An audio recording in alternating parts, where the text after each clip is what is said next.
नमस्कार विद्यार्थी मित्रांनो, स्वागत आहे तुमचं श्रीफ्लिक्स यूट्यूब चॅनलवरती. तर तुम्ही थंबनेल बघितलं असेल की 10वी-12वीच्या बोर्ड परीक्षेसाठी मोठा निर्णय घेतला आहे सरकारने.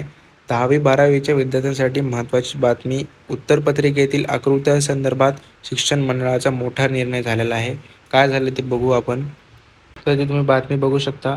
महाराष्ट्र राज्य माध्यमिक आणि उच्च माध्यमिक शिक्षण मंडळाची इयत्ता 12वीची लेखी परीक्षा सुरू झाली आहे. तर 1 मार्चपासून 10वीची 12वीची लेखी परीक्षा सुरू होणार आहे. याच दरम्यान शिक्षण मंडळाने 10वीच्या विद्यार्थ्यांसाठी एक महत्त्वपूर्ण निर्णय घेतला आहे. तो तुम्ही बघू शकता मित्रांनो इथे.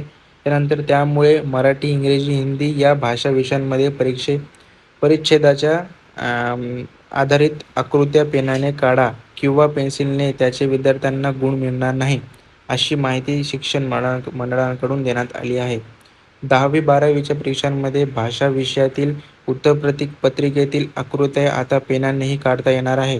1 मार्चपासून 10वीच्या परीक्षा सुरू होत आहे. याआधी बोर्डनं महत्त्वपूर्ण निर्णय घेतला आहे. विद्यार्थ्यांनी आकृत्या पेन किंवा पेन्सिल यापैकी कशानेही काढल्या तरी त्यांना गुण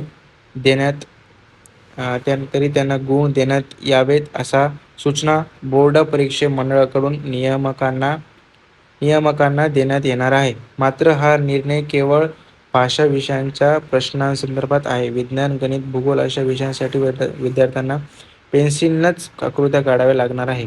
तुम्ही इथे मित्रांनो तुम्ही बातमी वाचली असेल की कशा संदर्भात आहे. हे बातमी आहे तुमच्या आकृत्यांसंदर्भात. जर जे विज्ञान आणि भूगोल आणि गणितमध्ये जे विद्यार्थ्यांनी पेन्सिलनंच म्हणजे आकृत्या काढायच्या आहेत, जो बाकी सब्जेक्ट आहे त्याच्यामध्ये पेनने तुम्ही काढू शकता. तर ही बातमी होती विद्यार्थी मित्रांनो, हे तुम्हाला लक्षात घ्यायचं आहे.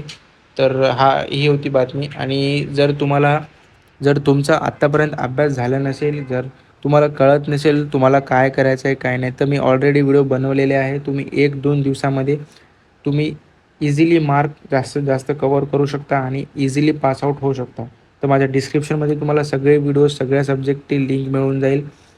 आणि तुम्ही चॅनल सबस्क्राईब करून ठेवा, कारण जो बी नवीन व्हिडिओ येईल, जो बी न्यू अपडेट येईल ते तुम्हाला कळून जाईल. तर थँक्यू मित्रांनो.